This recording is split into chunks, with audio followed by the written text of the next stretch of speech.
Welcome to Wellbeing Wednesdays with Harbinder Narula for BW Wellbeing World.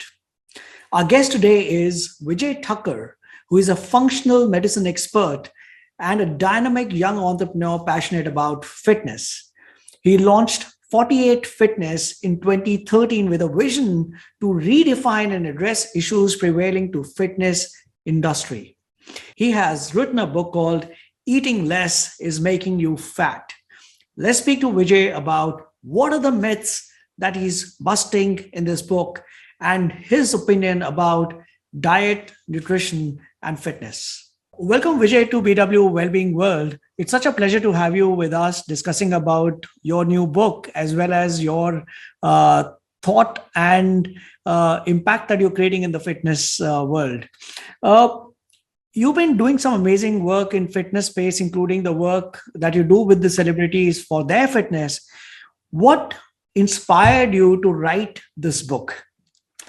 So, thank you so much for having me here. And so, the first thing that inspired me is that the common man who wants to get fit, they don't have access to what people who are more affluent have access to in terms of be it gym facilities, be it trainers, be it physios, be it nutritionists. So, therefore, it is time that at least with the knowledge, with the global knowledge that I have accumulated over more than a decade of years of research, I should be able to make that impact and get Indians to feel healthier, to be healthier, to have the right knowledge. Because first gap that I can see is the kind of misinformation that people have been getting because of the fact that there are many influencers online who probably are not qualified but have a big influence on people, either by the virtue of the fact that probably they can speak very well, they have a good body, plus add to the fact that Google also, Google is something that you get what you search for rather than you getting what the solution is. So when such misinformation, when it is spread across the society, it is very important to take the ownership, because I have spent considerable amount not only studying but also implementing those research and everything to myself, and plus the small set of client that I'm dealing with on a offline or one-to-one basis. So it was about time for me to bring that knowledge out and get every Indian to benefit from the knowledge that I have, and to actually cure the diseases that is ailing India currently. So, Vijay, who are the celebrities you work with? So currently at my fitness club, there are many who are coming. So as you can see, people who have praised my work in the book, they come very regularly. Also, while interacting, we share knowledge, and also I also get inspired by them because the kind of work that they put in. Of course, there is that base minimum level of fitness that they maintain on a regular basis. But then for every project, how they work towards their body, how they work towards their nutrition. At the same time, you have such huge ownership of maintaining that reputation in the market to be the best actor, to be the most good-looking actor.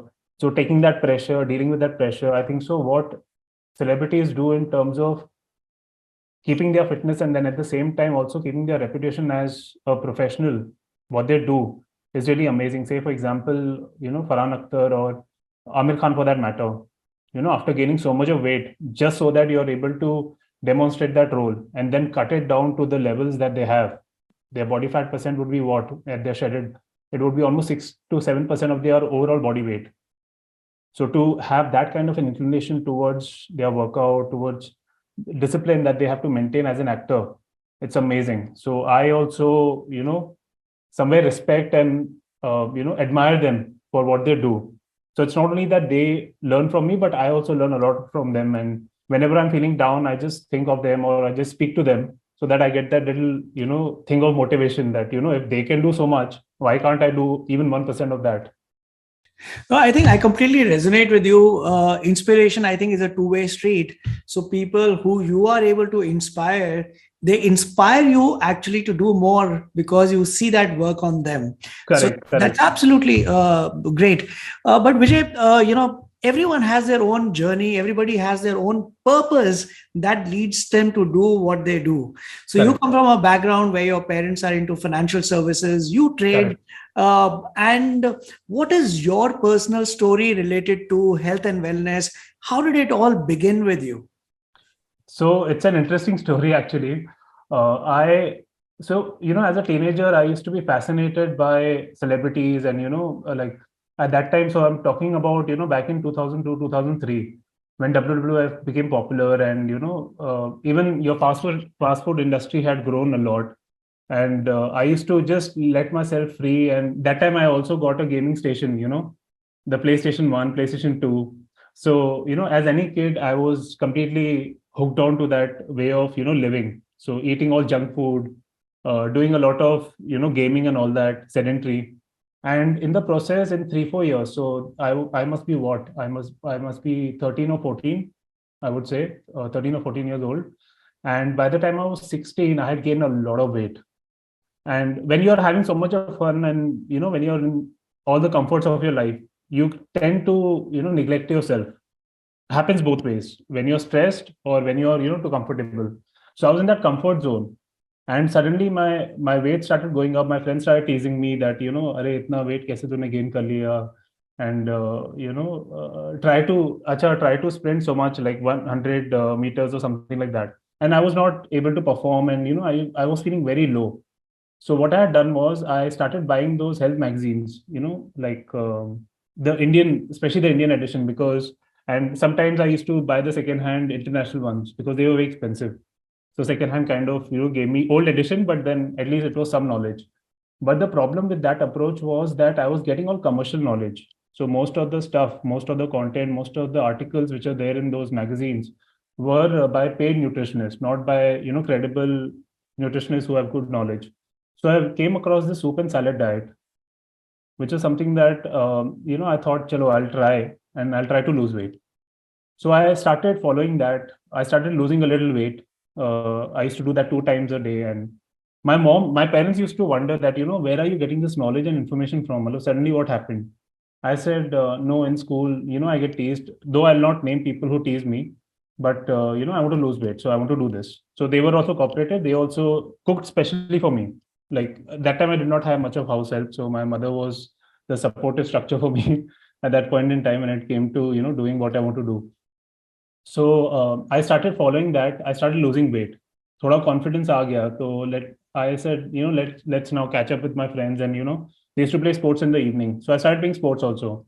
So then that led to more fat loss, and I started feeling very lightweighted. But what had happened was, many a times in the evening, I used to feel very lethargic after sports, because soup and salad diet does not give you, honestly, does not give you too much of nutrition. And I was a vegetarian at that time because my whole family followed a vegetarian diet. So I said that, okay, what can I do to make sure that I feel a little strong, and little I can dominate also. And football and basketball was what I used to play at that point in time. And of course, if you're a little weak and if you're lightweighted, now easily people can shove you, and then you don't have that footing to hold yourself, hold your body. So then I said, okay, let me try to do some bodybuilding. So I got that Arnold that encyclopedia, and I started looking at that. What exercises and all I can follow. So I joined the gym, and I spoke to I hired a personal trainer and told him that, see, my goal is fat loss is not something that is what I'm looking at. I want to gain weight, but I want to gain weight as muscle, not as fat, because I used to be fat and I'm done and dusted with that. I don't want to gain weight, gain fat. So he said, okay, do one thing, follow this particular diet. He gave me a low carb, high fat, high protein diet to make sure that I retain the lean mass that I stimulate in the gym, and at the same time I keep my body fat the same. So I said, okay, ठीक है, and he was a celebrity trainer, to be honest with you. That time you used to have these Saif Ali Khans and all that, working out at a gym. So I went to the same gym because my friends told me that it's a good gym and this guy is a good trainer. So I took the diet plan from him. I showed it to one of my friend. So my friend told me that इसमें protein और fat ज़्यादा है, पर जो मेरी nutritionist है, she tells me not to have so much. So if you want, I'll give you her number. You go to her and you take proper advice. So I said, okay. So I went to the nutritionist. she saw my diet and she's like, do you want to get a heart attack? I said, no, obviously not. So she said, your fat content in the diet is too high. I said, okay, but that's what the trainer told me, because he said that he's given results to almost 10, 20 people with this diet, with the goal that I have. She said, no, no. Okay, so you choose whether you want healthy organs or whether you want a good body.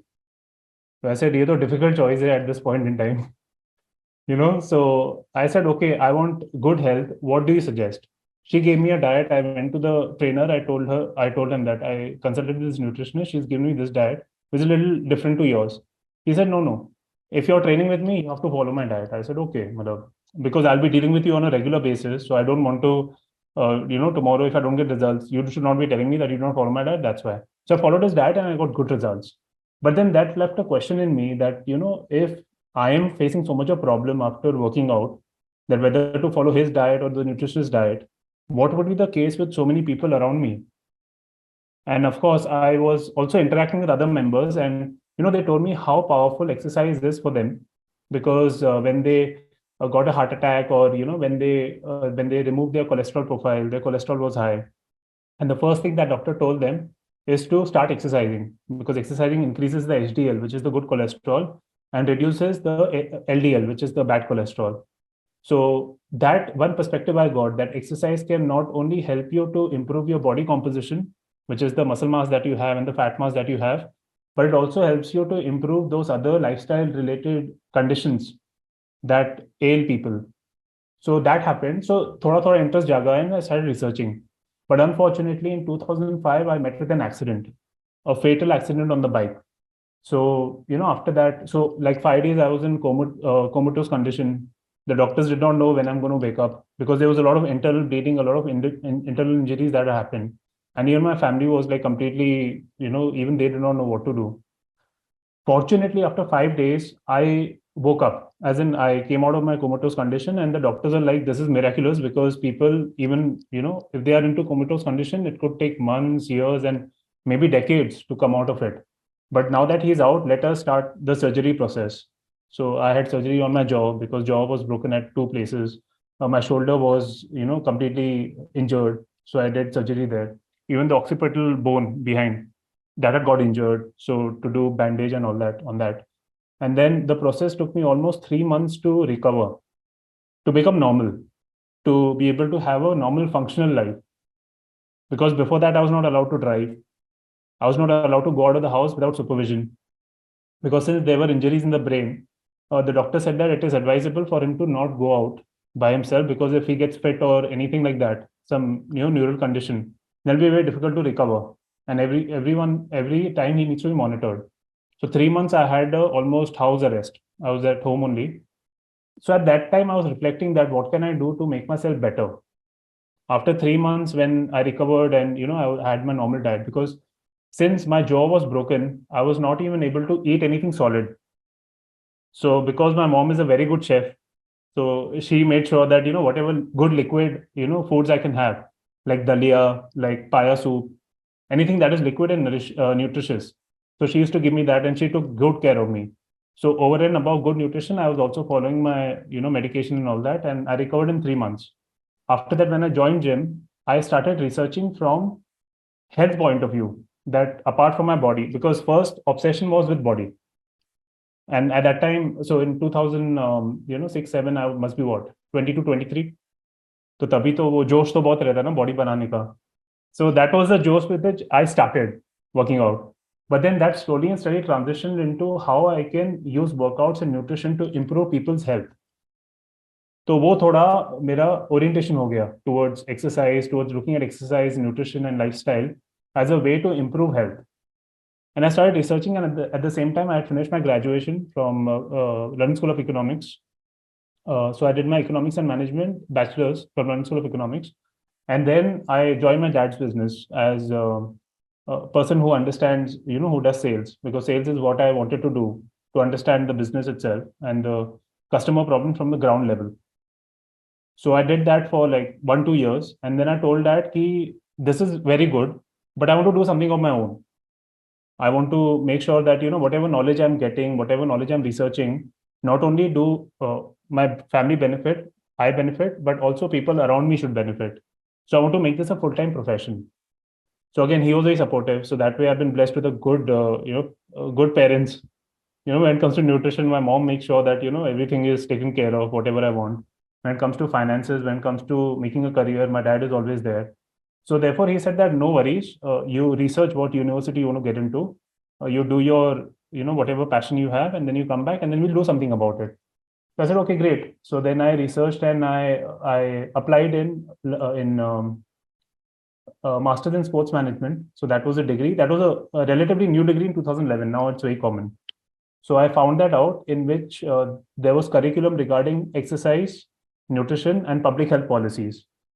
That how to improve public health, and are the policies conforming to those objectives, or is the objective something else? Probably commerce, or basically helping companies grow, food companies grow at the expense of your people's health. So those were the issues that we were researching. So I finished that curriculum after a year, and in 2012 is when I finished. And fortunately, I got a merit in what I was doing, whatever I was doing. So Dad was very proud that if he can diversify into a new field of study and still excel in that, that means the guy has passion. So then we started approaching investors and all, pitching about the idea that let's open a gym, and let's open a gym which is like completely revolutionizing the way people do fitness. People understand fitness and standardizing. So 48 Fitness I started in 2013. I started helping people to overcome their problems. Like, there are many cases of diabetes that we have actually reversed. So they used to take high amount of insulin to make sure that they have normal blood sugar, but through exercise and good diet and good lifestyle, they were able to maintain their blood sugar without insulin. So those improvements we did in people who are hypertensive, like people who easily get high blood pressure, we are able to deal with that through good nutrition. So lot of so from objectivity point of view, we used to use objective science to make people better. And then after that, the lockdown happened, and there were many restrictions that were imposed on the fitness industry. So firstly, the fitness industry, that was the last industry to open up. And secondly, after opening up, there are many restrictions that cafe cannot be open, and people have to wear a mask and work out. So as a brand, we did not want to operate in such restrictions. So then we said that, okay, what other thing we can do to make sure that we reach out to more people, is when I approached Hotstar, Disney Plus Hotstar. So they were running those fitness shows, and they were coming up, no, because it was the only place where you had entertainment and fitness together. So I knew that this is a place that can help me bring the most impact. So we crafted a show which is called 8 Rounds, which was a combination of like 10, 11 episodes, each episode dealing with one lifestyle disease. So there was weight gain as episode 1. There was osteoporosis. So people, when they don't exercise, when they age, their bone becomes brittle, because of which they have high susceptibility to falls and to injuries. So how through exercise and diet they are supposed to reverse that. So like that, we had 8 more episodes. So when we ran that, we got very good response.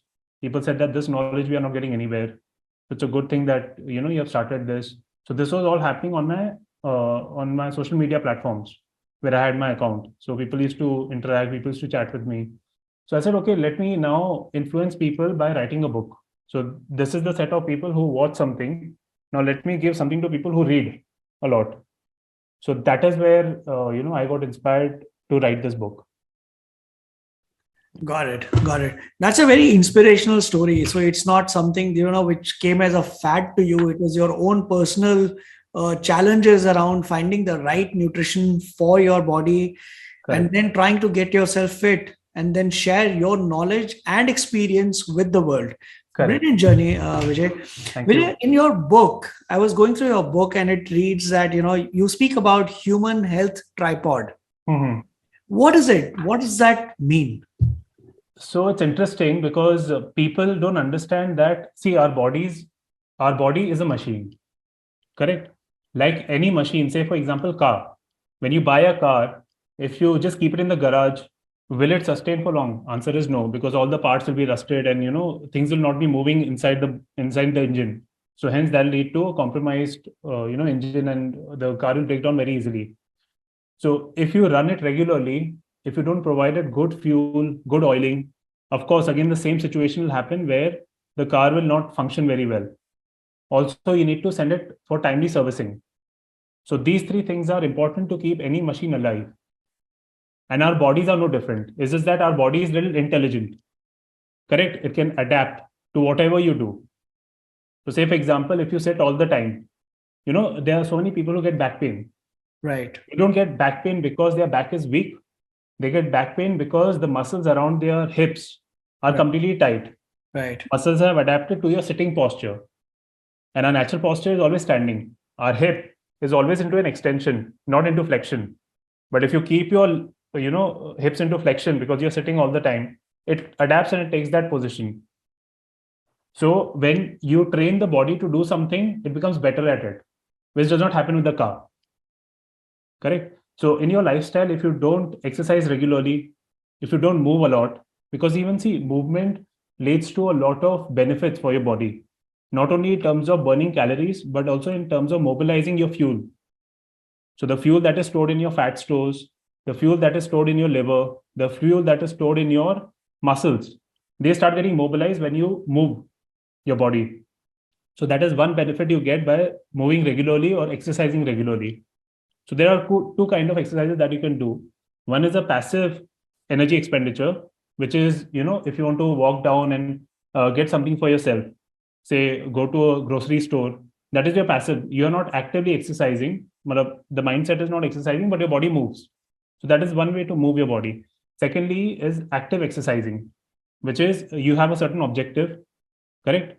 So when it comes to fitness, people wrongly think that having good cardiovascular endurance means good fitness. This typically used to happen in my gym also. When I'm discussing with members also, most of the members will term somebody who can run for a long time on the treadmill as very fit. But they will not attribute the same thing to a person who's lifting heavy weights. But lifting also is very important part of fitness. So fitness has 5 components. Number 1 is muscular strength. That means how much force can your body exert to lift something. Correct? Secondly is muscular endurance. Okay. So how much your body is able to use your nutrients, which is supplied by your lungs, which is supplied by your food. Right. To do an activity at a particular level. Right. Then is your cardiovascular endurance. That means how long is your heart and lungs able to give the nutrients, which is oxygenated blood, to your body. That's the third one. Fourth one is flexibility. That your body should be able to achieve a complete range of motion without any aches or pain. Right. That is what fitness means. And finally, body composition. Okay. So our body, the weight that we see on the scale is a combination of many things in the body, like your bone weight. If calcium were to be removed from the bones will become weaker and the weight will go down by the virtue that there is no calcium in your bone. Secondly is muscle. So people think that muscle सिर्फ aesthetics के लिए होता है. नहीं. Muscle is also an organ of long living. So people who generally have very less muscles, their propensity of mortality is very high. Because if you are bedridden, then your body is not, doing proper functioning. That will lead to deterioration in your health very fast. So your muscles are also actually organs of longevity. Longevity means, for living long. Thirdly is your organs. As you know, heart, brain, kidney, our digestive system, intestine, stomach, all of them are needed for you to stay alive. So the third kind of weight that you see on the scale is weight of the organs. Fourth is water. So there's blood circulating. So that adds to your weight. And finally, fat. But what people usually think of when they think of losing weight is that my scale should show me lower weight. But what has actually triggered their willingness or their consciousness to lose weight is the fact that they have not been able to fit into their old clothes that used to fit them well, slim fit clothes. So they confuse the two. They confuse weight loss with fat loss. And then the only way that they think ki hoga is if you exercise more and eat less, Got it. thereby creating an energy deficit in the body. मतलब they think कि जो भी मैंने नहीं खाया है, जो भी मैंने ज़्यादा exercise किया है, that translates to loss of fat. But that is not true, because when you reduce your calorie intake, automatically the body first gets rid of the water. All the water that is stored in your body gets taken away. तो वहाँ पे weight loss जल्दी दिखता है. And such a low calorie diet then gives them an impression कि their fat is getting lost.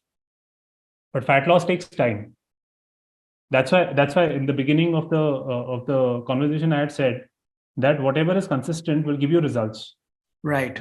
Right. So only if your fat loss is consistently there in the body is when your inches will go down. Yeah. Right. Otherwise, it's just the water weight that you lose transiently while you're following a low calorie diet and will come back once you go back to your normal eating. Got it. But this time it will not be just the water weight that will come up when you go to normal eating. Your fat weight will also go up because the body will adapt. Got it. Your body's expenditure will always be equal to your intake. Got it. Say, for example, if in a world where loan or where credits are not there, your expenditure only will be equal to your income. There's no other way that you can increase your expenditure. So body is same. Body will also adapt because body needs to calculate, right? How much energy do I need to spend right now so that I sustain at this moment in time?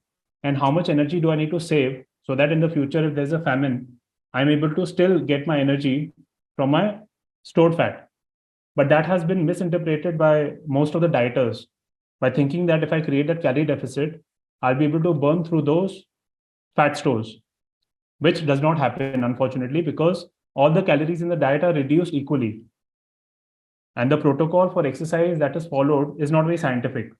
Got it. Sometimes they'll burn 1,000 calories. Sometimes they'll burn only 200 calories, 300 calories, and try to compensate by eating less. Right. So now the function of their exercise is not to improve those 5 components of fitness that I just said, but is to burn calories. Right. So when you don't lose weight, when you don't lose fat, this is what you end up doing. You end up just, exercising more and eating less. But disrupts your whole mechanism in the body of fat storage and fat release. Got it. So, Vijay, one of the biggest message that I got from how you were explaining about the human health tripod is that whatever is consistent will give you the results. Correct. Everything else is just maybe just contributing for a temporary result. And you spoke about the calorie deficit. Correct. Now, how does hunger work, and what all leads to obesity? Because obesity, like we were discussing prior to this interview, that the challenge that we are facing as a nation today is obesity, and which is what is leading to diabetes, etc. Now, does calorie deficit diet work? And if not, can you explain what it is? So I want you to explain to us, how does hunger work, what leads to obesity, and what about calorie deficit diet? Sure. So hunger is a feeling that our brain gives to our body to make sure that the brain is surviving and the body is surviving. Correct? So everything that is about hunger and satiety in the body is controlled by the brain. So this part of the brain is called the hypothalamus. Hypothalamus is a small pea-sized organ in the brain that is situated at the base of the brain. So what this does is this will make sure that whatever nutrients are available in the blood are being sensed by the brain. So nutrients, as we know, they are carbs, proteins, fats, which are called macronutrients, and also vitamins and minerals, which are micronutrients. So macronutrients are typically defined by any nutrient in the food that is required in excess of 10 grams per day. So carbs, proteins, and fats are required typically more than 10 grams a day. And your micronutrients are something that is below, 10 grams. So your vitamin A, vitamin E, vitamin B, all these vitamins, your minerals, zinc, magnesium, phosphorus, they are typically required less than 10 grams a day. So the brain has a sensor that which nutrient is lacking. And if any nutrient is lacking, to send you hunger signals. so that you go and acquire that food. Correct. But the problem here is that the signals are generic. It's not specific. Your brain will never tell you you are craving for or you're lacking in protein or you're lacking in vitamin A. Because see, these signals are evolutionary in nature. That means they were there from the time that the human race has, evolved and become the human that we are today, and it stays the same today. But what has changed is our environment, food environment. Correct. Before the 15th century, when your refined flour, which is maida, was non-existent because you did not have machinery to do that. Your sugar was non-existent because the only way that you could get sugar is through sugarcane. Correct. Then came, innovation in food technology. So then humans understood that apart from sugarcane, your beet can also be used to extract sugar. Your corn can also be used to extract sugar. Correct. That came later, after 15th century. But before that, the signals were for a generic signal, which tells you that acquire whole foods. Correct. So this will be signal for consuming fruits, vegetable, eggs, meat, dairy. Any food that I have spoken of out here will always have a combination of carbs, proteins, and fats, and will have a rich portfolio of micronutrients like vitamins and minerals. Correct. Unfortunately, that is not present in the processed foods that we get today. So, a simple formula to have good nutrition and to make sure that your hunger and appetite signals are matching your calorie requirement is that if the food is coming from a plant, consume it because it's healthy. But if it is manufactured in a plant, then it is unhealthy because it will be concocted to make sure that your palate is getting satisfied and not necessarily your body. But the nature has endowed the food to us to make sure that all the gamut of things, be it taste or be it health, both are taken care of. But when we confuse these two, when we consider our processed food as food and consume it, it does not get tuned with our hunger and appetite signal. So, though you're consuming calories, the hypothalamus that I just spoke of in the brain does not understand the calorie, it understands nutrients. So, if you're having whole foods, which comes from nature, that will make sure that your hunger is matching your expenditure. That means जितना आपने खर्चा किया है उतना आपको intake के लिए बोलेगा, and vice versa. So hunger works that way. When it comes to obesity, the human health tripod is very important. So the human health tripod, the reason why it's called tripod is because it has three legs. As I said that the humans, they need good movement, regular movement on a regular basis. They need good nutritious diet, which is wholesome and natural in nature. And thirdly, sleep. Because sleep again contributes to the stress levels that your body is going through. So if you're getting less sleep, if say for example you're binge watching any series, or you're too involved in your social media and all that, which is eating into your sleeping time, so then your body's metabolism will be completely different, because the stress response from an evolutionary point of view is to make sure that the fuel is available to your body. So say for example in the past, the only kind of stress that humans got was to run away from a predator. So lion, tiger dikha jungle mein when we were hunter gatherers. So you should have the energy to run away from it. Or if you if you are very adventurous, you may go and fight it. So you need energy for that also. Either ways, you need energy. Correct. So the body's stress response is wired towards physical stress, overcoming physical stress. But now, unfortunately, what has happened is in today's age, we get chronic stress, which is mental in nature, which will not go away from fighting a predator or going searching for food. It'll be there chronically in your mind. Either your boss is saying that your performance is not good, or the today's working environment has become so competitive that you have to make sure that you're better than your colleagues. So what things you're supposed to do, what courses you're supposed to do. So those kind of mental stresses keep going on in your body, in your brain. Also, the fact that people normally leverage their life, they spend more than what they're capable of earning. So that adds another stress to their, mental thing. So the mental stress becomes chronic.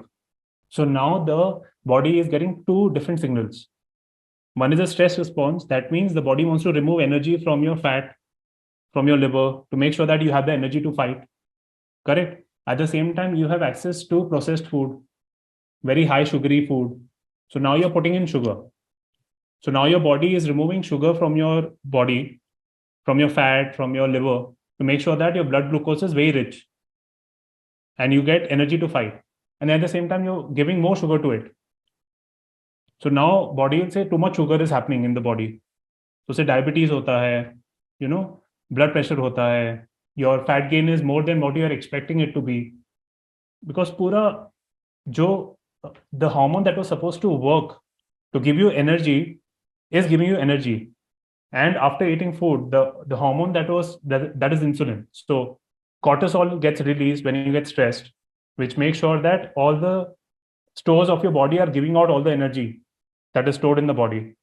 And then on top of that, you're eating comfort foods, which are rich in sugar, which are rich in flour, which is giving you more energy. So now your stored energy and food energy both are coming together. So the cortisol does not know what it is supposed to do, because now insulin is also released, because whenever you eat food, your insulin levels go up, your blood sugar goes up, and hence your insulin goes up. So now your insulin cannot do its work of putting food into your body till the time your cortisol is there. So this becomes a problematic situation for the body. And hence people who are generally stressed, they also gain weight very easily, though they may not be consuming a lot of calories. In fact, research has also shown that synthetic form of cortisol, so they wanted to see what is the effect of cortisol on blood sugar. So when they injected synthetic form of cortisol in the volunteers in the experiment, their blood sugar was chronically high and their body was insulin resistant. Insulin resistant means the body is refusing to take the insulin's instruction to put the sugar inside the body. So sugar typically inside the body goes into the liver for storage, so that agar कुछ predator आ गया, extra energy चाहिए, reserve में energy चाहिए, so we should have the energy. The insulin makes sure that the muscles get the energy to store and to perform. And the fat stores are also keeping the energy so that tomorrow, if there is any crisis or any famine, the body is able to provide nutrition to itself to do the activity. Got it. So now this cortisol and insulin are doing opposite work. Okay. Because evolutionary also, can you think of a time that we are running away from predator and at the same time eating? Yeah. No, right? Yeah. There'll be no situation where you're eating No situation. from predator. Of course. Or fighting a predator and eating. But here we do both. Right. The predator that we have is in the mind. Right. Which is the stress. No loan hai, family stress, work stress. And then at the same time, we are eating and not physically doing anything about it. So this is the problem that has happened now. Got it. This is so beautifully explained, Vijay. I'm so glad that I asked you this question, and and the line that you used, that eat food that comes from plants and avoid eating something that is manufactured in plants. That's Correct. such a beautiful and powerful line. Vijay, people say they eat less and then they will not gain weight. Yet people, I've seen a lot of people who do not eat as much but are gaining weight. वो बोलते हैं ना कि हवा खाने से भी मोटे हो जा रहे हैं. What is the basic factor behind it? What foods make you obese but you feel they are not contributing to being fat? Correct. So I would like to answer this with a simple example.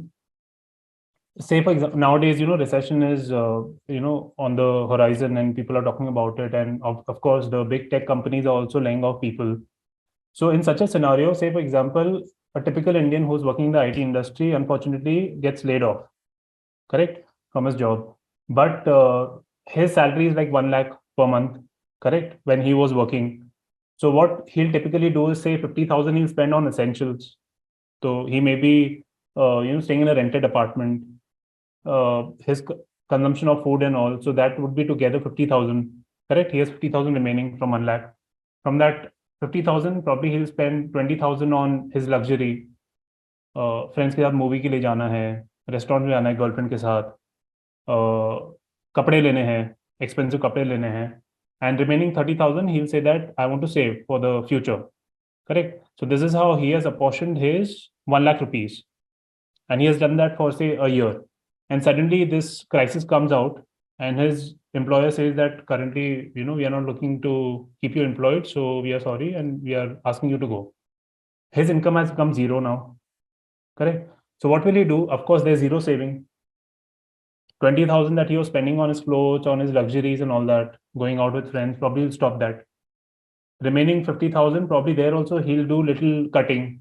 Probably he'll tell his landlord that, see, I don't have job right now, so can you please help me reduce the rent? Probably I'll give you later. So his expenditure will go down drastically. Earlier 70,000 was his expenditure. Now it is say 40,000. Correct? So he has reduced his expenditure. During this time, he'll also be looking for projects कि थोड़ा यहाँ वहाँ income आ गया तो मेरा भला हो जाएगा. Correct? And say, for example, he gets a 50,000 ka project. This 50,000 that he gets from the project, he will not be spending from it. He'll not tell his friends कि this month I can spend 20,000. What will he say? अगर ये recession चला 10 साल के लिए, I need to save whatever I have. 50,000 saving में जाएगा. Correct? So the body works similarly. When you reduce the food intake that you're giving it, it will say that this particular situation is very difficult for me. I need to deploy something for today and save a lot for future. So therefore, whatever food you'll be having, it'll be going into storage rather than usage. Because it is not going into usage, the body will say that somewhere I'm not working optimally because I'm compromising. So compromising में fat gain भी होगा, and at the same time you'll get appetite signals also. You will have hunger signals that will be given to your body. In the past, that was not problematic when actual famines were there, because food was not around, correct? And you do not have the McDonald's, the KFCs, the Domino's Pizza, the Taco Bells of the world to supply food to you, correct? So it was a okay situation where it did not lead to fat gain immediately. But in today's world, it's a completely different scenario altogether.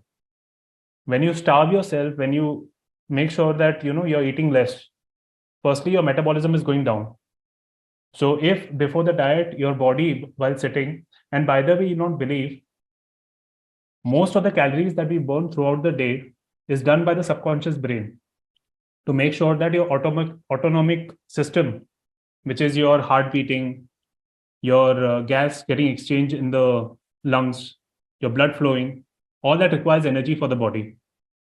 The heat that you generate, correct? The thermoregulation happening in the body so that the external temperature does not impact your internal organs.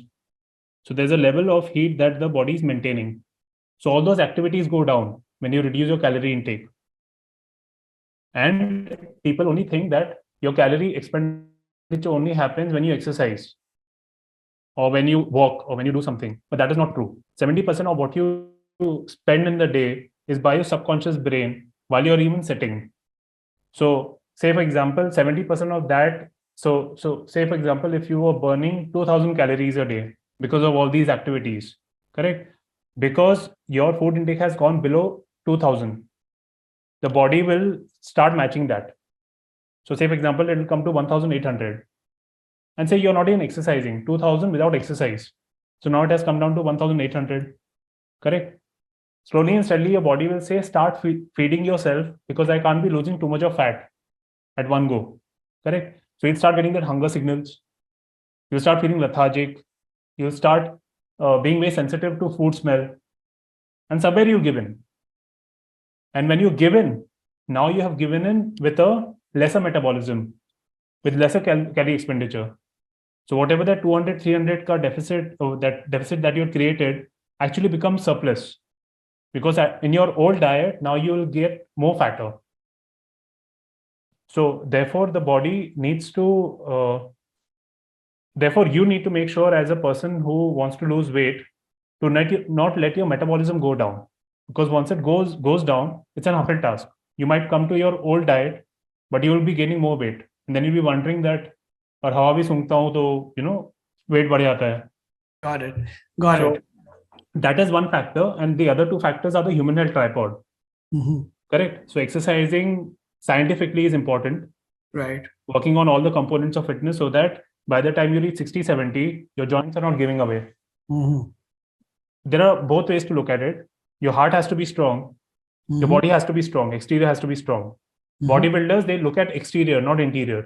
Right. Correct. And people who think that they're not bodybuilders, they just look at interior, not exterior. Either way, your joint problem happens. Got So it. you have to exercise regularly and Right. scientifically. You have to follow a good, nutritious diet. Mhm. And you have to sleep sufficiently, because as I said that if you don't sleep sufficiently, your cortisol levels go up. Got it. A high cortisol level, if you try to feed something to yourself, Mhm. that will not go into your muscle, that will go into your fat. Got it. Because the fat are are responsive to insulin. अगर muscle नहीं ले रहा है, organs नहीं ले रहा है, liver नहीं ले रहा है खाना, which is your blood sugar. Mhm. So the sugar is then stored into your fat. Got it. Eventually, you'll gain fat. Right. So these three things, which are the human health tripod, are kind of an input for your body. Mhm. Correct. So from a coding point of view, if we are talking about to IT people who code softwares, if your input is bad, your output will definitely be corrupt. Got it. Correct. So if these three inputs, if anywhere there's corruption or there is any compromise of quality in them, the Mhm. output will show. आप Right. खाना कम खाओगे तो energy कम रहेगा workout के लिए. Mhm. जब भी रात को सोने जाओगे तो आपको भूख लगेगा. So your sleep will be affected. If your sleep is not good, then whatever you eat will easily go into fat. Mhm. Correct. There were times, so there was in between I was traveling a lot abroad and here, and at the same time I wanted to keep my workouts very regular, but my sleep was not happening very well, sufficiently, because I use these monitors and trackers, so I know that how many hours I've slept. So what I've noticed is with small activity also, like in my warm up only, my heart rate goes very high. And once your heart rate goes high, it's very difficult to maintain that heart rate. So your cardiovascular endurance drops, your cardiovascular performance drops, your strength performance drops. So you see how they are interrelated and interconnecting with each other. Right. Right. So, no, I think this is very beautiful because, what I understood from what you were telling me is that there are two aspects to physical health. One is your exterior physical health, and then is the physical health of the organs. Correct. And third aspect, which you are relating to sleep, is basically we're talking of keeping yourself mentally strong. Correct. Which is where the union of physical as well as mental health actually comes in. Very Correct. beautifully explained, Vijay. Thank Now, you. another aspect of not eating enough is when, we are in the wedding season in India right now. There's a peak of the wedding season. And you have the brides who are, just before the wedding season, their own wedding, they will crash diet and they want to look good, fit into this, get into that size kind of a thing. Correct. Now, what is this one? Is this something good to do? And if not, what are the implications that one must be aware of, both in the short term and in the long term, by doing this? Okay. So the thing is that definitely I have also seen people whenever they have an event, a wedding or a birthday or some special, so in summer, typically people travel in more of, the equator areas where they want to, be on the beach and, show their body and all that. So they resort to something called the crash diet, which is low calorie diet. But the problem with that is that firstly, you don't necessarily lose fat weight from the body. And secondly is that your shape does not change. Your weight might change, your shape does not change. What do I mean by that is the nature of tissue in your body. So fat tissue, muscle tissue, organ tissue, these have certain form in them. So fat tissue typically has more volume. Muscle tissue has less volume, but more weight. So when we look at weight loss from weight loss point of view, it may mislead us to think that we are losing weight. Or rather, we are losing fat. But what we are doing is only losing weight. We are losing water, we are losing muscles. Organs also shrink when you go on low calorie diet. So all these contribute to low weight. But the question is, are you losing fat? If not, then it's a problem, because then tomorrow your metabolically active tissues, which is your muscle, your organs, and water to some extent, is getting reduced in your body, and you are just maintaining your fat weight, which is not metabolically very active. So again, we come back to our calorie expenditure, our metabolism. So the metabolically active tissues are not actually, improving in their quality. It's only the fat weight which is like staying. So therefore, when you reduce your calorie intake, that automatically leads to metabolism going down. So when the season is over, say for example, 3 months plan you had, where you followed a low calorie diet, whenever you're feeling hungry, what is the one thing that you will tell yourself? अरे 3 महीने की बात है, चल maintain कर ले. So this is the mindset that you will keep. But after the event is over, then what? Will you be able to sustain that? If not, have you done more damage to yourself in those 3 months? Those are the questions that we have to ask ourselves. Is when we have to go back to our thought process of what are we trying to do internally? Who are we? What kind of person are we? Are we a fit person, or are we those seasonal, warriors who suddenly wake up with their fitness goals and fitness regimen for some season? If it is the latter, then it is important to introspect and talk about the former person who wants to be fit. If you aim for a person who wants to be fit rather than seasonally, just, do some crash thing, that is the first step. That is the core level of your mindset change, that, how you should be looking and what you should be doing for your fitness. Then comes your action. If you always consider yourself as a seasonal warrior who has these seasons of, doing crash dieting and crash workouts, then your actions will conform to those identity and those identification of yourself. So if you want to stay fit for life, or, stay healthy for life, you need to first change that mindset, which will then translate into actions. Action could be behavior, that, every morning I work out. I make sure that I don't start my day till the time I finish I do my workout. I will always make sure that my diet is always balanced. I have good amount of proteins, fats, and carbs. And the carbs are also different kind, because with the processing industry, you get different kind of carbs. Earlier, you just got slow carbs, because everything that comes with carbs in nature also comes with fiber. Fiber, firstly, is good for your gut health, because it slows down the movement of the food in your digestive tract, which then leads to two things. One is feeding your gut bacteria, because in the gut also we have bacteria that ferment food to some level, and also break down food and remove nutrients from it. So you improve their health.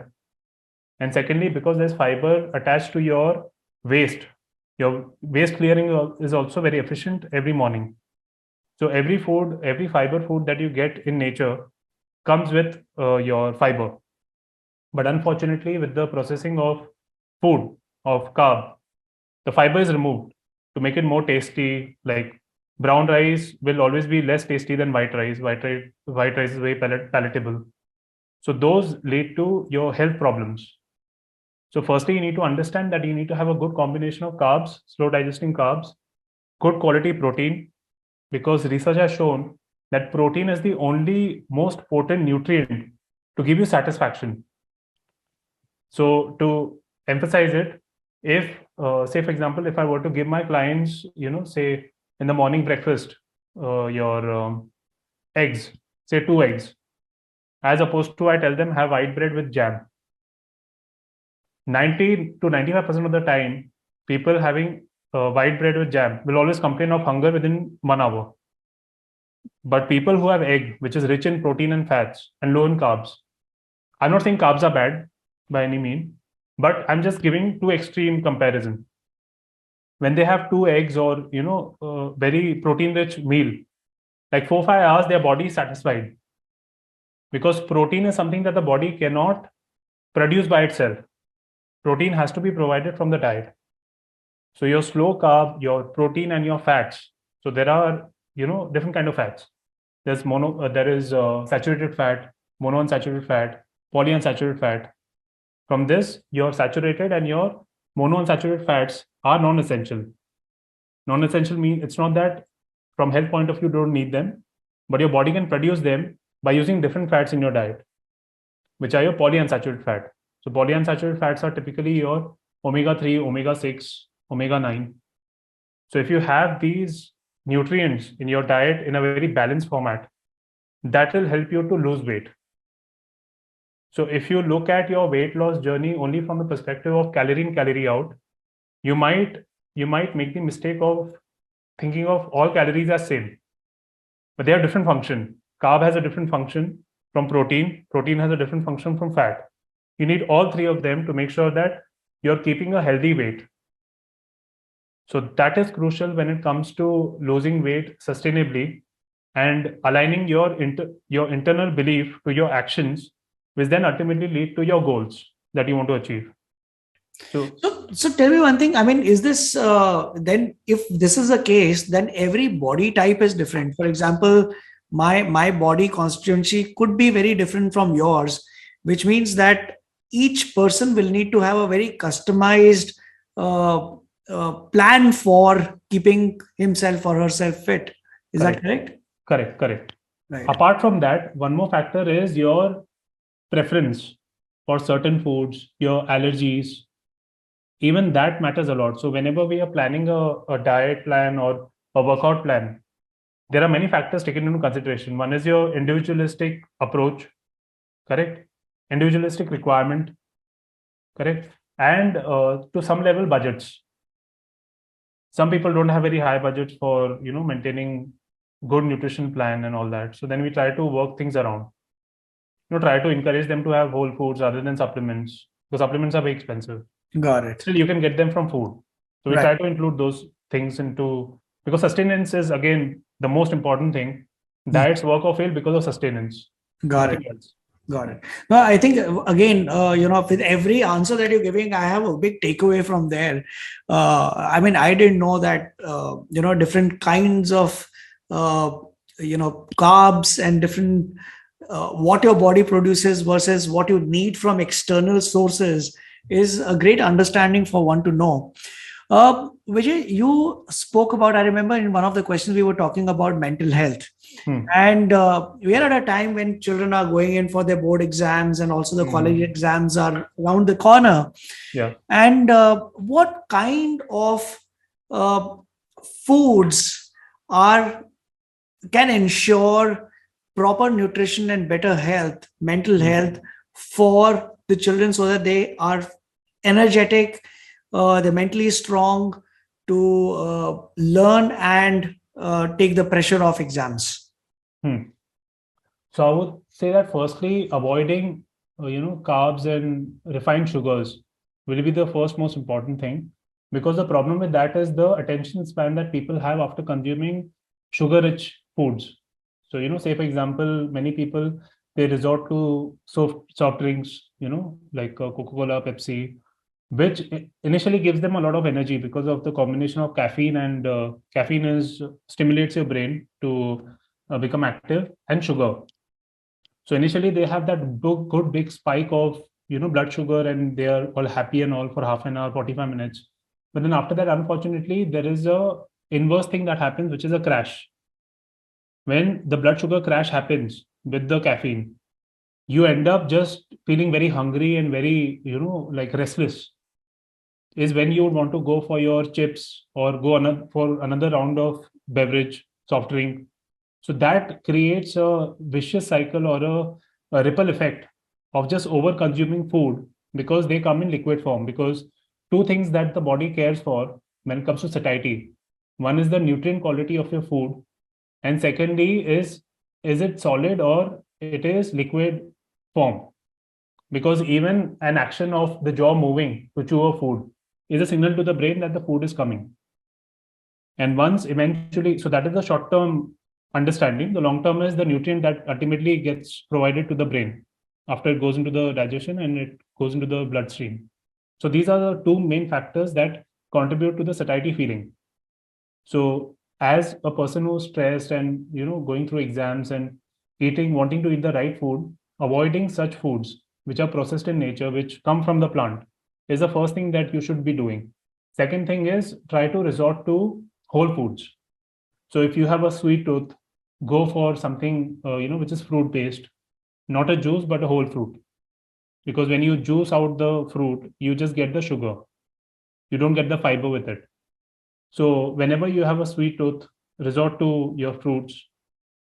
If you want to improve your mental performance, try to have foods which are rich in monounsaturated fat, polyunsaturated fat, like fish oil, walnuts, your almond, any nut, dry fruits. Dry fruits, again, they are a sweet source for you to get sugar and good nutrients. Try to have more of protein rich foods like pulses, legumes, nuts, meat, fish. Fish, again, is a great source for omega 3. Almost 30% of the brain tissue that is there is omega 3. So that improves your brain functioning, mental performance, cognitive performance. So having foods which are whole in nature is what students who are studying and who are preparing for exam and wanting mental optimization performance should be resorting to. So, Vijay, you talk about a four-step formula towards weight loss. Can you briefly explain what that four-step formula is, and also let us know if it is common across all ages? Yeah. So the four-step formula that I give in the book is, so I believe that diets don't work. Firstly, that the whole book is about that, because diet is just one part of what you do and what makes you fit. The other two are your regular exercise and your sleep. So diets don't work because they are very specific to a particular way of eating. Correct. What I want to give is that one principle that will help people to manage their weight without starving.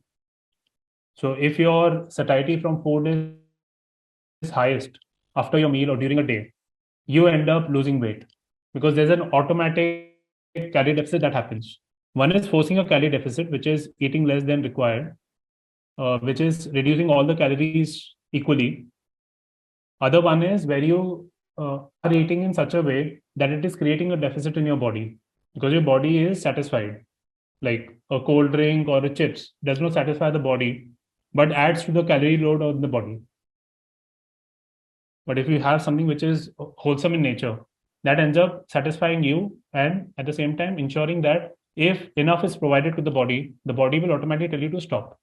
Correct. So the principles on which the formula is based on is, firstly, you need to fast. People in today's time don't fast. Our ancestors, our forefathers used to have 3 square meals a day, which was enough for them. But unfortunately, today with the snacking culture, so one of the things that is told to people is that if you keep eating throughout the day, small meals, your metabolism will be very high, which will lead to fat loss. Correct. That is only true in the world where we only have whole foods. Today, we have a combination of whole foods and processed foods. And every snacking food that you may find today in the market is poor in protein, poor in good fats. They are all trans fats and all refined fats, and very high in carbs. And not the carbs that is attached with fiber, but that is, only starch or only sugar. So these are the snacks that people, normally snack on in today's time. So in my book, in the formula that I'm giving in the book, I'm encouraging people to fast. So, again, fall back to your ancestors' way of living, because our forefathers knew what was healthy for us. It's just that in today's time, we have forgotten that because of advertisement, because of, corporate interest in people wanting, should be consuming more so that their profits are, fulfilled, targets are fulfilled. So therefore, people need to fast for at least 12 hours in a day. So 8 hours, so 12 hours may feel, oh, 12 hours I'm fasting. But it's not that difficult, So while you're sleeping, you already fasted for 8 hours, correct? Typically, people eat 2 hours before, at least before sleeping. So 2 hours gone there, correct? So 11 hours, like 10, 11 hours are gone.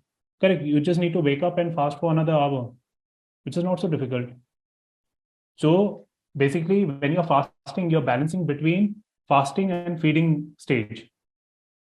So therefore, your equilibrium, your balance is there in the body. And the other benefit with fasting is that it allows the body to rejuvenate and recover.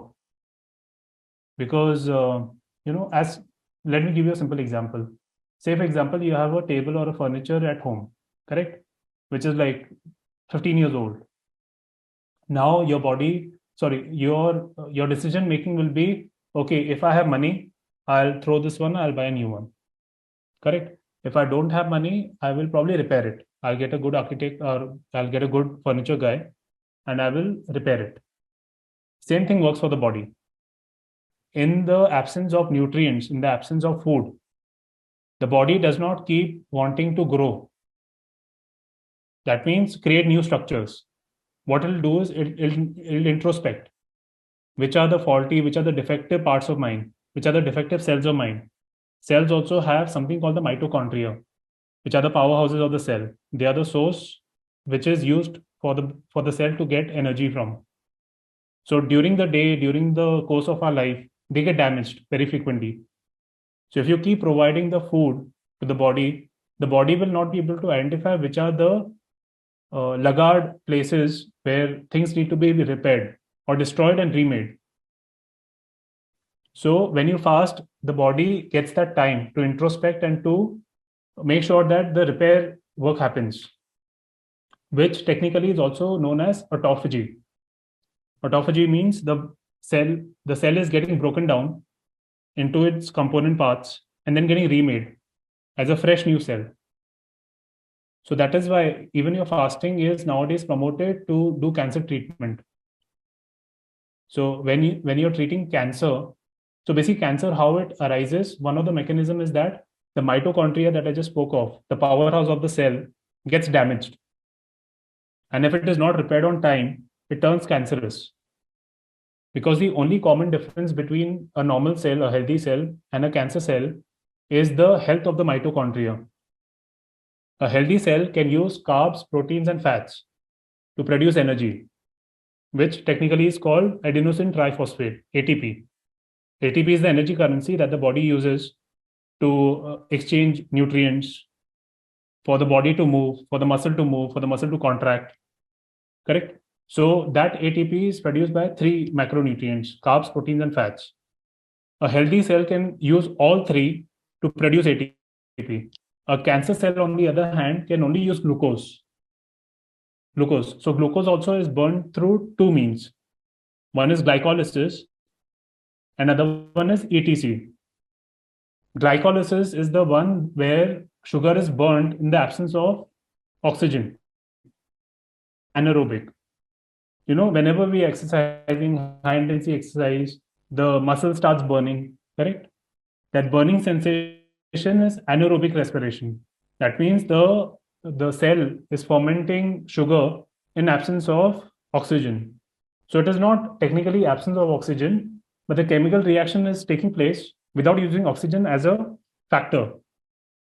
So the cancer cell can only produce using sugar, the energy to grow, to proliferate, to multiply.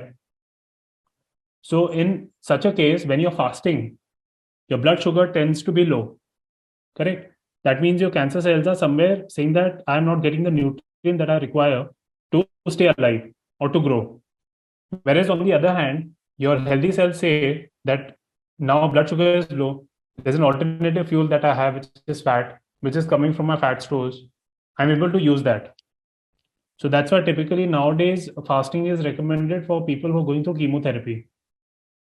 Because chemotherapy radiates all the cells in the body, cancerous and non-cancerous. So in a state in which a cell is getting nutrients versus a cell that is not getting nutrients, in the fasted state, which is cancer cell is not getting the nutrient, the sugar that it needs, and the healthy cell is getting fat, which it can use for energy, it's able to recover faster. So then you have a skewness towards destruction of cancer cells and retention of healthy cells. Got it. So fasting is the first tool that I recommend for people to follow, not only to burn fat for a longer period of time, but also to get healthy generally. Got it. So, Vijay, let me come to your fitness part. We've spoken about food and nutrition. Yeah. What would you suggest as a small workout routine in the middle of a chaotic, stressful work scenario that all of us are living in, to ensure our weight management along with managing our food? Sure. What people don't understand is walking is such an underestimated exercise. It's amazing how healthy can people be just by ensuring that they get their 10,000 steps a day. Because walking, what it does is, firstly, it encourages your muscles to utilize the sugar that is stored in them. Correct.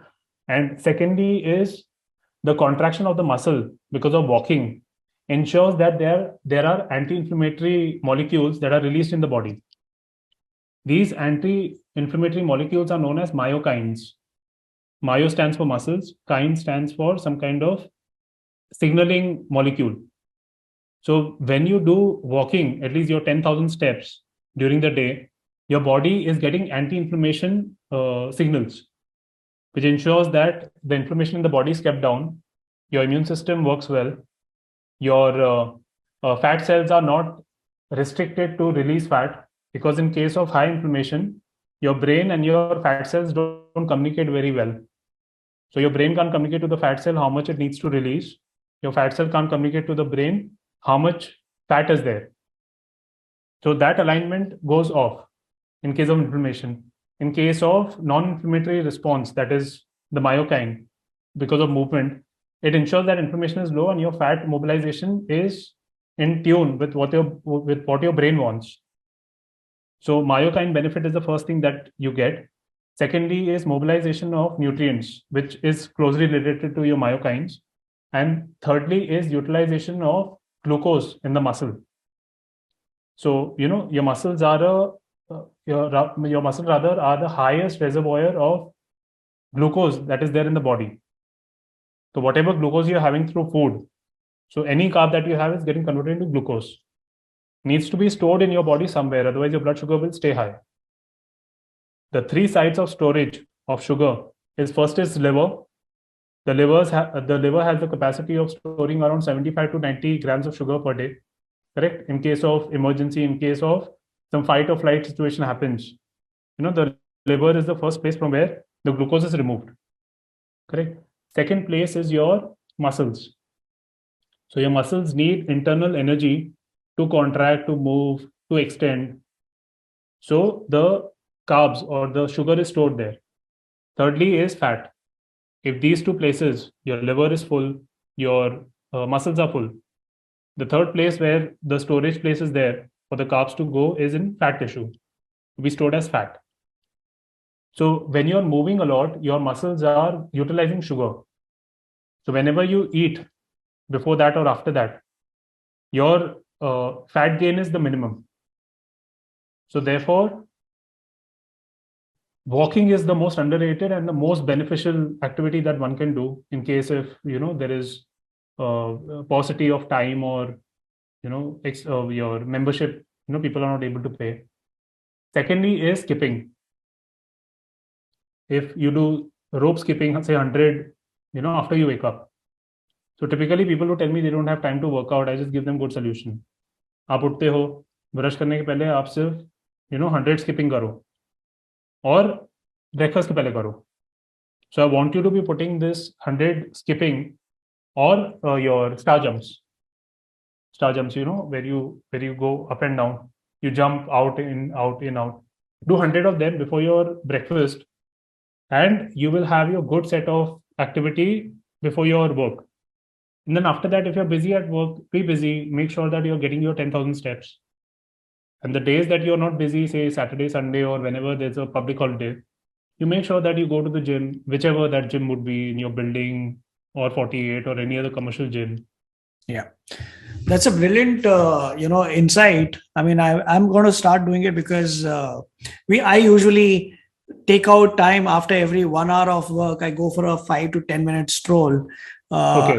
I'm glad that this is a good way to exercise whatever little bit we do.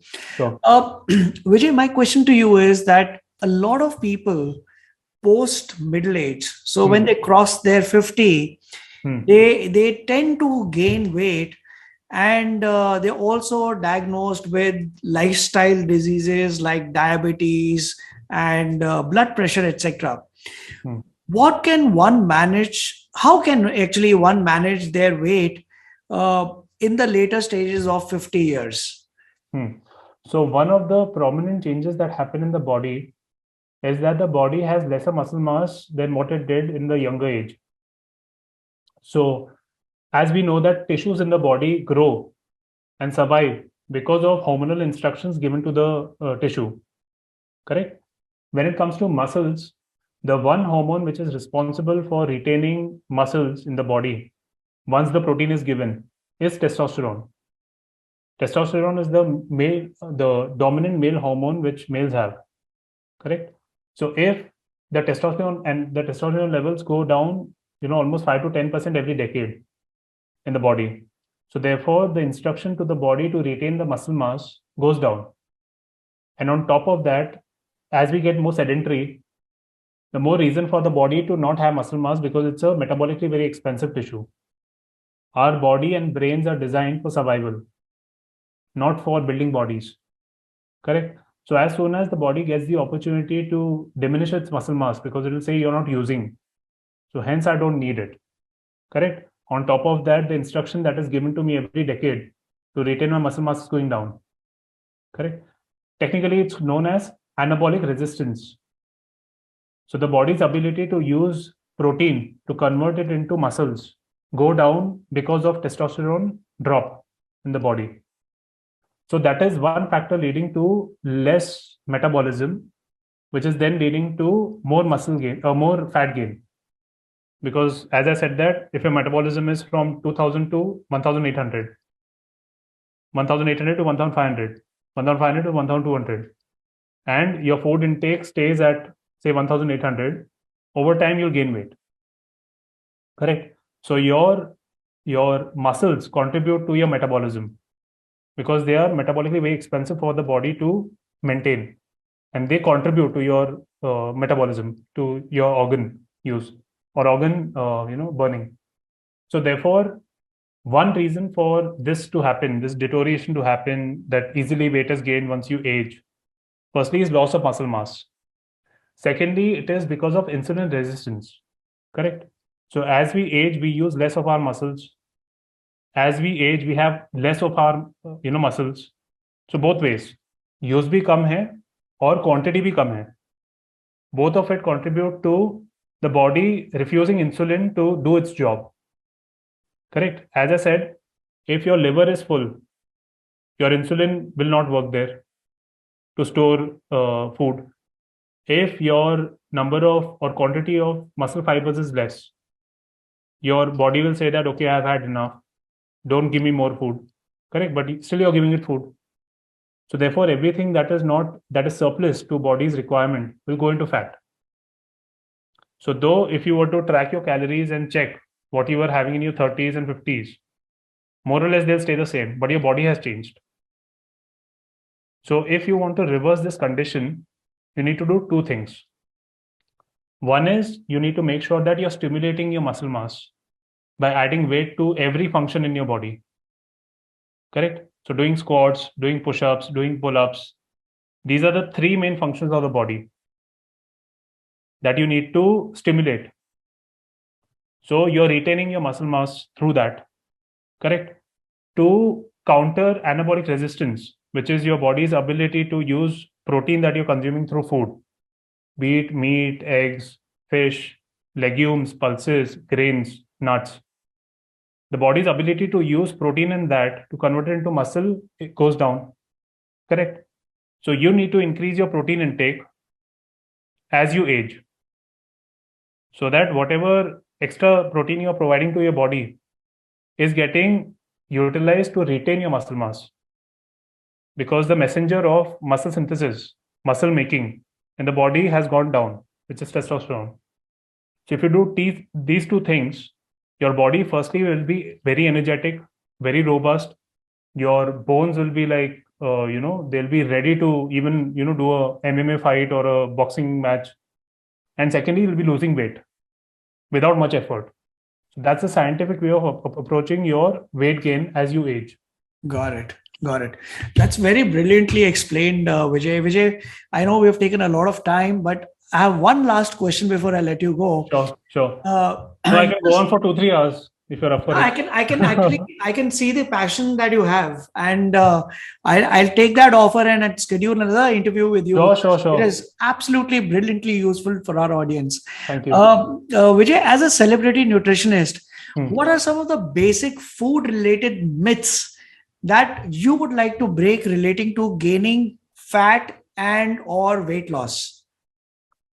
So food related myths, firstly, that I've covered in my book is fat makes you fat. So, many people think that because you're having fat is why you're becoming fat.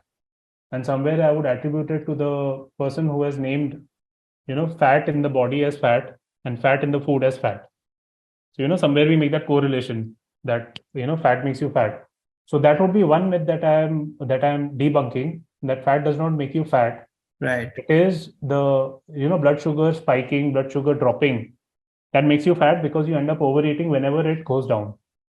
So that is one point that I'm clearing, one myth that I'm clearing. Second myth is that, carbs make you fat. So because all carbs are not created equally, you're not fattening. As I said, that the body does not care about the calories that you're providing it as much as it cares about the nutrients that you're providing it, which are essential in nature. So if you're consuming whole carbs, natural carbs, it will not make you fat because it will not make you overeat, because you're still providing the nutrients to the body that it needs, as opposed to your processed carbs, which are just calories, just carbs, just satisfying your tongue, not your body. So those are fattening carbs that need to be removed from the diet if fat loss is what you're looking at. Thirdly is calorie is a calorie. People think that protein how, yeah, if I eat protein, carbs or fats, if I overdo them, I will get fat. But that is not the fact, because each calorie in your body operates in a different way, influences your metabolism, which is your fat burning, influences your satiety, which is your satisfaction from the meal, impacts your appetite, which is you're wanting to have another bite of food. All that is influenced differently by carbohydrate, proteins, and fats, all of which give calories. So calorie is not a calorie. So that is another myth that I would say. And lastly, when it comes to water, people don't understand that water is equally important for the body when it comes to fat loss. Because even if you were to check the chemical reaction that leads to fat loss, water is a vital component of it. So when you're dehydrated, dehydration, the signals is that you're feeling thirsty or your throat is feeling dry. So that is a what do you say, delayed signal to your dehydration or your thirst. So if you're not having enough water throughout the day, your fat burn will be very slow. So though you will say that I'm following a great diet, having my macros properly in the food, I'm making sure that I'm sleeping consistently, I'm making sure that I exercise regularly, but why am I not losing weight or losing fat? It is because you're dehydrated most of the time. So make sure that as a rule, you consume at least 3 to 3.5 liters of water per day, so that you can divide by 250 ml, every hour. You can keep a reminder. So water has a big contribution not only in your health, contributing to improving your health, but also improving your fat loss.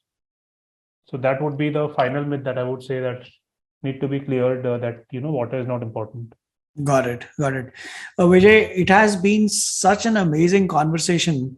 And, My pleasure, for two reasons. One, I think, a lot of people talk about food, nutrition, exercising, but very few are able to articulate in a manner that it is understood by people who do not understand science.